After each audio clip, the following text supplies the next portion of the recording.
A função geral dos sonhos é tentar restabelecer a nossa balança psicológica, produzindo um material onírico que reconstitui de maneira sutil o equilíbrio psíquico total. É o que chamo função complementar ou compensatória dos sonhos na nossa constituição psíquica. Eu acho que ele está querendo dizer que isso aqui é como se fosse uma fragmentação, né? Quando o computador está fragmentando, né? Ele está puxando os arquivos e conectando eles um atrás do outro novamente na ordem, né? Por quê? Porque o equilíbrio psíquico total, ó, eu chamo de função complementar ou compensatória, compensando, né? Restituindo, né? Explica por que pessoas com ideias pouco realísticas ou que têm um alto conceito de si mesmas ou ainda que constroem planos grandiosos em desacordo com a sua verdadeira capacidade. Sonham que voam ou que caem. O sonho compensa a deficiência de suas personalidades e ao mesmo tempo previne-as dos perigos dos seus rumos atuais. Se os avisos do sonho são rejeitados, podem ocorrer acidentes reais. A pessoa pode cair de uma escada ou sofrer um desastre de carro. Nossa, faz todo sentido, cara. Você vê, olha, eu vou contar uma pra vocês aqui dentro do livro, o que tá acontecendo no livro. Outro dia eu sonhei que minha moto tava desmontando, cara. Desmontando no sonho. E minha moto já tá fazendo um barulhinho na parte traseira dela que eu já preciso olhar. E eu já lembrei do sonho na hora. Alguma coisa, algum tipo de manutenção eu tenho que dar à moto, porque tá mostrando que ela pode a qualquer momento acontecer alguma coisa com ela. Aí temos algumas imagens aqui, tá em inglês, né, mas são propagandas antigas, né. Olha, ele vai contar outro caso aqui, ó. Lembro-me do caso de um homem que se envolveu numa série de negócios escusos. Como uma espécie de compensação, criou uma paixão quase mórbida pelas formas mais arriscadas de alpinismo. Procurava erguer-se sobre si mesmo. Uma noite sonhou que ao escalar o pico de uma montanha muito alta, precipitaram-se no espaço vazio. Quando me contou o sonho, verifiquei imediatamente o perigo que ele corria e tentei reforçar ainda mais aquele aviso para persuadi-lo a moderar-se. Cheguei mesmo a dizer que o sonho pressagiava, que era um presságio, né? O sonho era um presságio de sua morte num acidente de alpinismo. Foi inútil. 6 meses mais tarde, abre aspas, precipitou-se no espaço vazio. Um guia o observava enquanto com um companheiro descia por uma corda até um local de difícil acesso. O amigo encontrara um apoio temporário para os pés, numa saliência, e ele o seguia. Repentinamente soltou a corda como se o segundo guia estivesse se precipitando no ar. Caiu sobre o amigo, ambos despencaram montanha abaixo e morreram. Você vê, né? E ele ainda levou mais um com ele ainda. Você vê que perigo, né? De não dar ouvidos ao inconsciente, né? É uma história muito forte, né?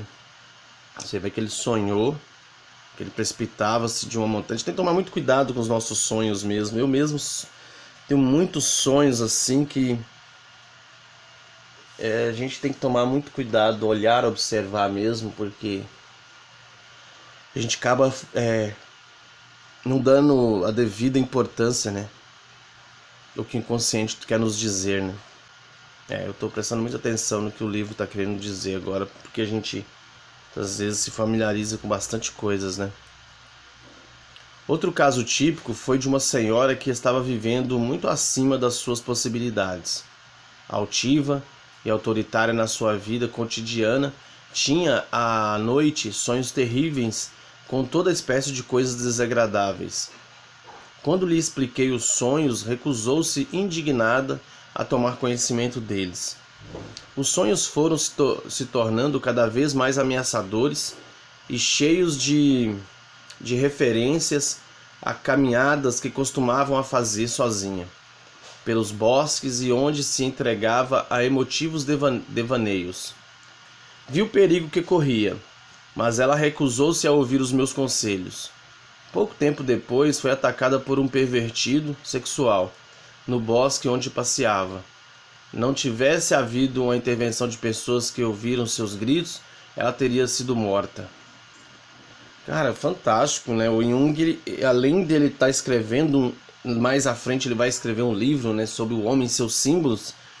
Ele era um cara que estudava esse tipo de assunto, né? E tava ali tentando entender tudo, né? Você vê que teve pacientes lhe contando sonhos, ele tava documentando tudo, né? Esse caso a gente vê que a pessoa não pode ignorar certas coisas da vida, né? Não há nenhuma magia nesses fatos. Os sonhos daquela mulher revelaram que ela alimentava um desejo secreto por tal tipo de aventura, assim como o alpinista procurava, inconscientemente, solução definitiva para os seus problemas. Obviamente, nenhum deles esperava pagar tal preço, nem ela ter várias fraturas, nem ele perder a vida. Pelo que eu vi aqui, o Jung ele leva em consideração que parece que ela procurava, né? Parece que ela andava pelo bosque já tipo imaginando a coisa, né, acontecendo antes. Pelo que eu tô vendo aqui, ó. Os sonhos daquela mulher revelaram que ela alimentava um desejo secreto por tal tipo de aventura. Você vê, né? É diferente do sonho só tá, né, mostrando pra ela, né, que não é pra fazer. Realmente já tava mostrando que ela alimentava um desejo. Caramba, dessa não tinha. Assim, os sonhos algumas vezes podem revelar certas situações muito antes de elas realmente acontecerem. Não é necessariamente um milagre ou uma forma de previsão. Muitas crises da nossa vida têm uma longa história inconsciente. Caminhamos ao seu encontro passo a passo, desapercebidos dos perigos que se acumulam. Mas aquilo que conscientemente deixamos de ver é, quase sempre, captado pelo nosso inconsciente, que podemos transmitir a informação através dos sonhos. Os sonhos muitas vezes nos advertem, mas tantas outras parece que não o fazem. Portanto, qualquer suposição de que uma mão benevolente nos pode refrear a tempo é duvidosa. Ou, para sermos mais claros, parece que uma força benéfica por vezes funciona e outras não. A mão misteriosa pode até, ao contrário, indicar um caminho de perdição. Os sonhos às vezes provam ser armadilhas, ou pelo menos parece que o são. Em certas ocasiões, comportam-se como oráculos de Delfos, quando disse ao rei Creso que se atravessasse o rio Rale, destruiria um grande reino. Só depois de derrotado numa batalha, após ter transporto o rio, é que descobriu que o reino a que o oráculo se referia era o seu próprio. Não podemos nos permitir nenhuma ingenuidade no estudo dos sonhos. Eles têm sua origem em um espírito que não é bem humano, e sim um sopro da natureza, o espírito de uma deusa bela e generosa, mas também cruel. Cara, fantástico o que o Jung fala aqui, né? Você vê que ele leva a coisa muito a sério. E o que ele acha que deve ser os sonhos, né? Ele fala numa linguagem, você vê que não é uma coisa física, né? Tá além da nossa compreensão, né? É o espírito de uma deusa bela e generosa, né? Eles têm sua origem em um espírito que não é bem humano. Nossa, fantástico.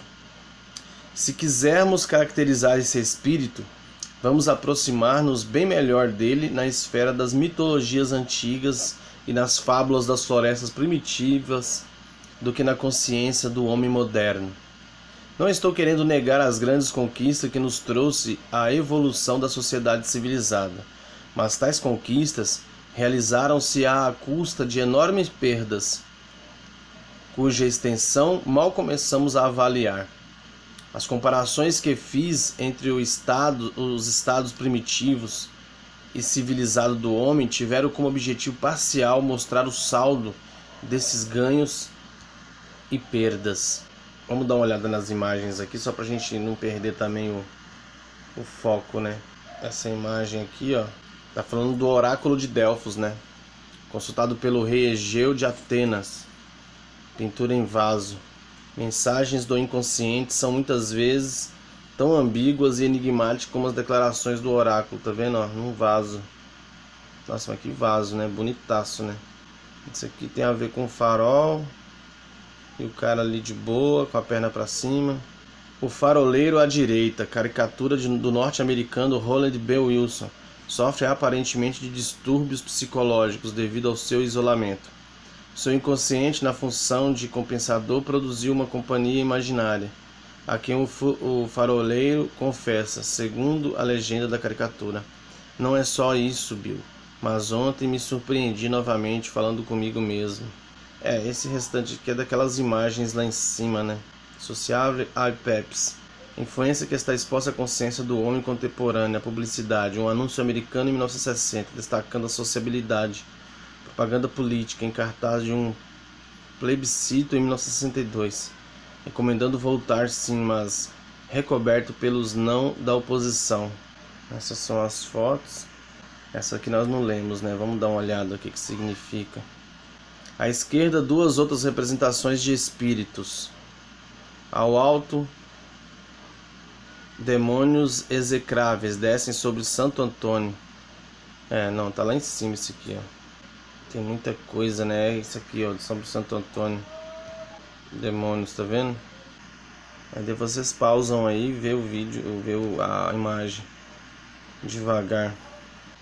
Execráveis descem sobre Santo Antônio, quadro de Grunewald, artista alemão do século XVI. Abaixo no painel central de um tríplico japonês no século XIX. No século XIV, né? O fantasma de um homem assassinado golpeia seu matador. Deve ser essa foto à esquerda aqui, ó, do carequinha. Conflitos ideológicos criam muitos demônios do homem moderno. À direita, uma criatura do norte-americano Graham Wilson. Apresenta Khrushchev como uma monstruosa máquina da morte. Não, é essa do careca que ele está falando. À extrema direita, uma caricatura da revista russa Crocodile. Ah, tá, essa da direita agora. Da revista russa.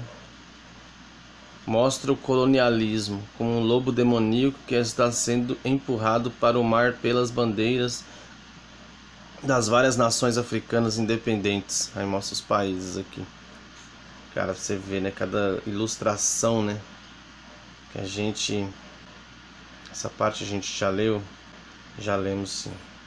Temos que continuar aqui. Realmente você vê que um capítulo ele já é muito grande. Nossa, o cara vai continuar buzinando, velho. Que isso. Coisa mais primitiva, né? Acaba atrapalhando até o vídeo. O homem primitivo era muito mais governado pelos instintos do que seu descendente, o Komen, o racional, né? Que aprendeu a controlar-se. Em nosso processo de civilização, separamos a consciência cada vez mais das camadas instintivas mais profundas da psique humana e mesmo das bases somáticas do fenômeno psíquico. Felizmente, não perdemos essas camadas instintivas básicas. Elas se mantiveram como parte do inconsciente, apesar de só se expressarem sob a forma de imagens oníricas. Estes fenômenos instintivos, que nem sempre podem ser conhecidos como tal, já que seu caráter é simbólico, representam um papel vital naquilo que chamei função compensadora dos sonhos. Para benefício do equilíbrio mental e mesmo da saúde psicológica, o consciente e o inconsciente devem estar completamente interligados, a fim de que possa se mover em linhas paralelas. Se separam um do outro ou se dissociam, ocorrem distúrbios psicológicos. Neste particular, os símbolos oníricos são os mensageiros indispensáveis da parte instintiva da mente humana para a sua parte racional.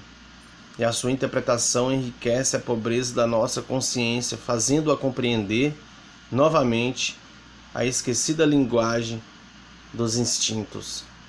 As pessoas, é claro, tendem a pôr em dúvida esta função, já que os seus símbolos muitas vezes passam desapercebidos ou incompreendidos.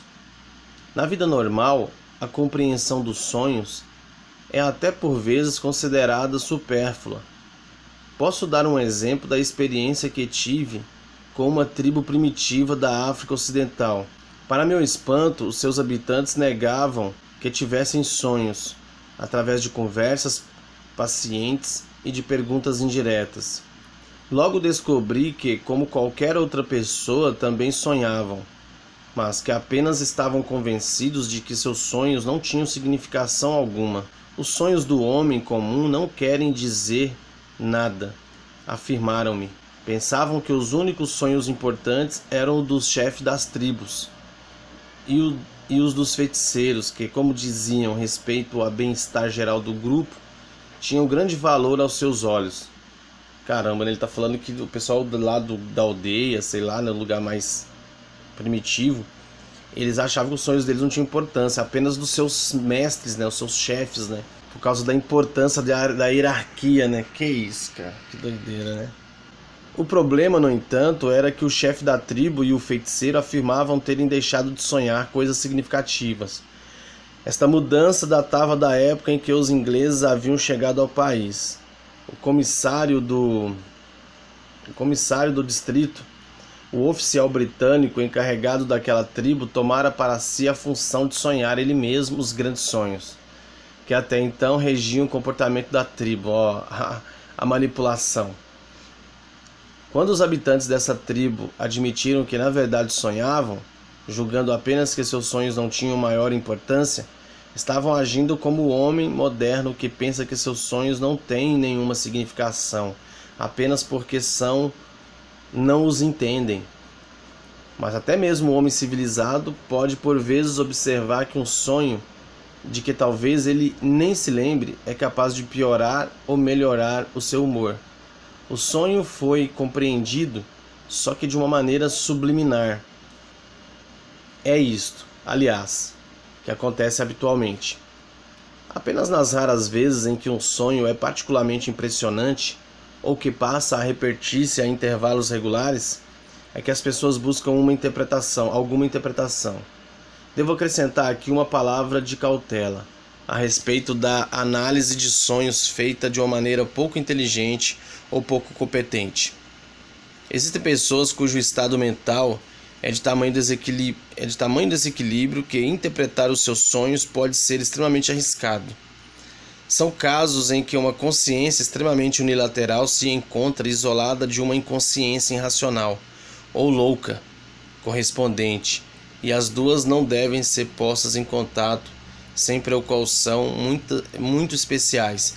Você vê, o Jung está falando de coisas aqui que, se você prestar atenção, tem até um vídeo, acho que é uma playlist do meu canal que chama-se Buscando Elevação.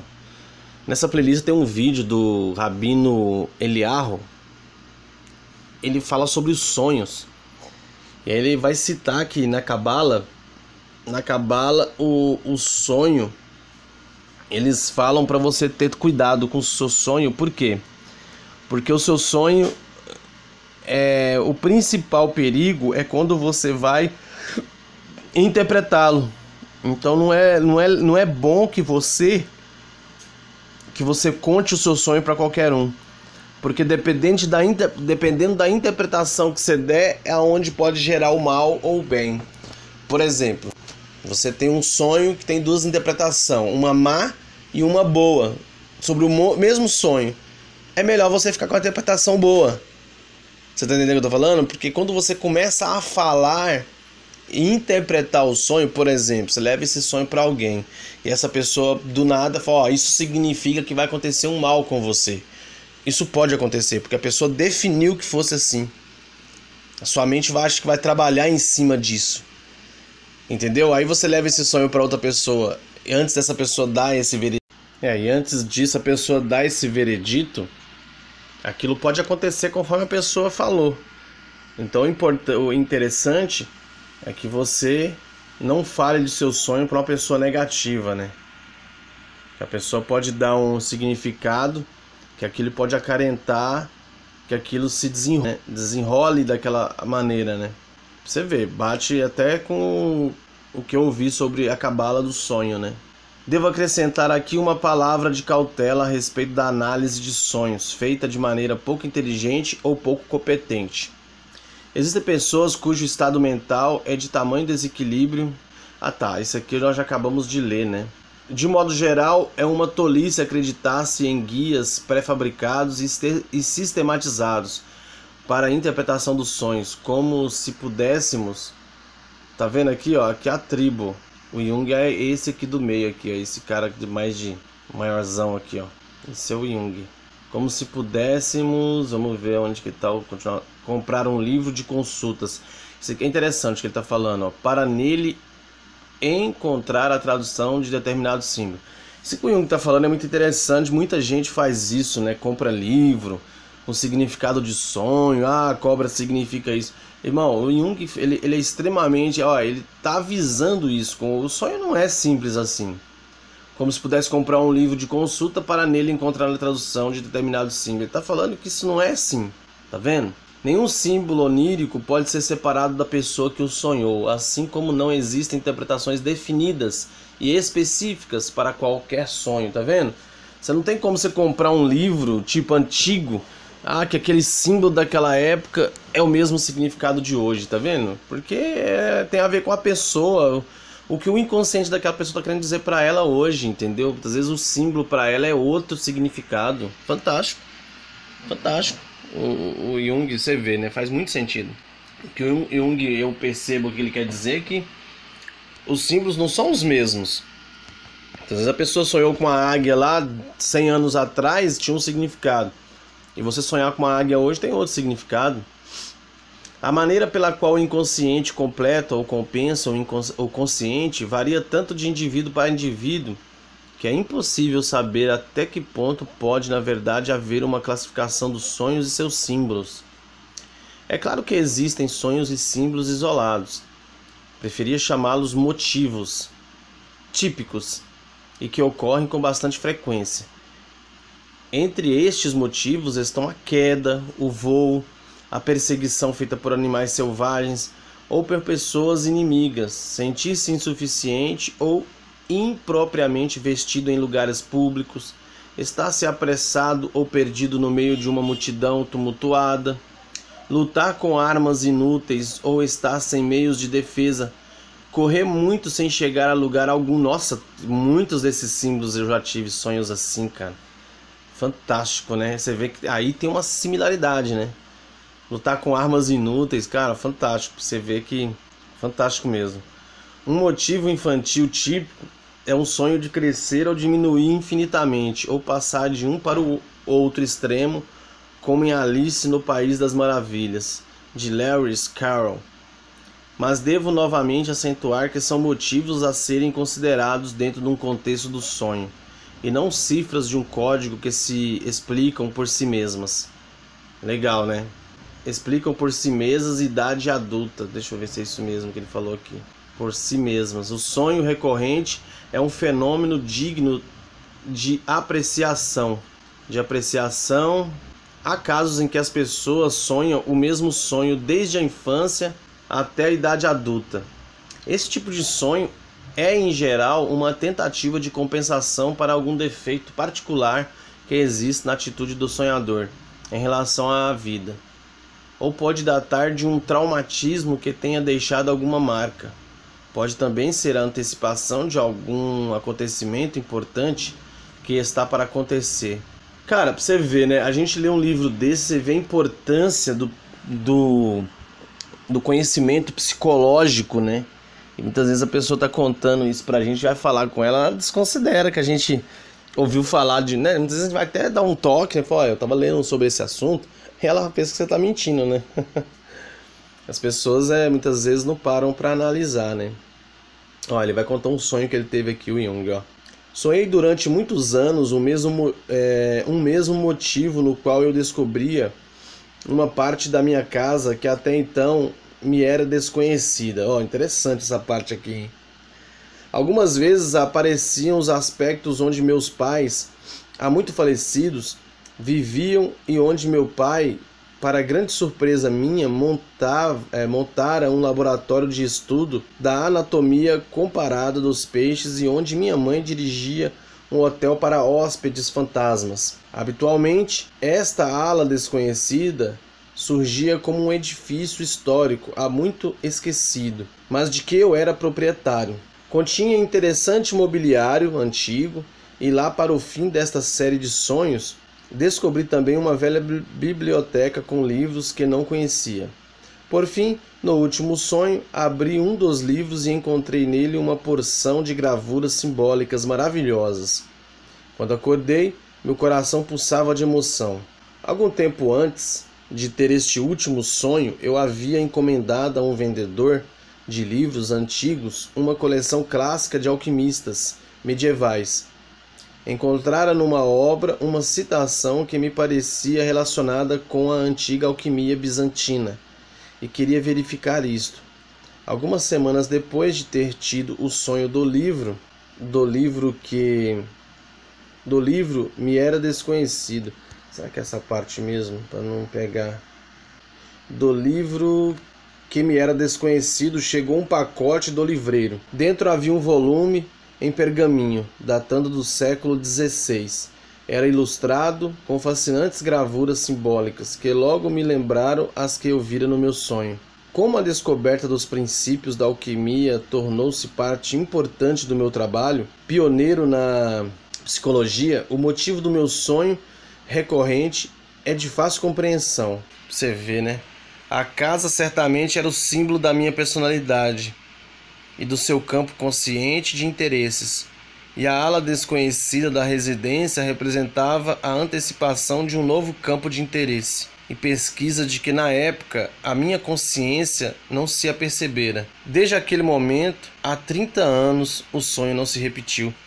Para você ver que fantástico, né, o Jung falando sobre isso. Você que está ouvindo agora esse vídeo, e eu também já me peguei a pensar sobre, a gente vai lembrando de algumas etapas da nossa vida, né? A gente vai lembrando de coisas que passaram por nós e nós nem damos o devido valor, né?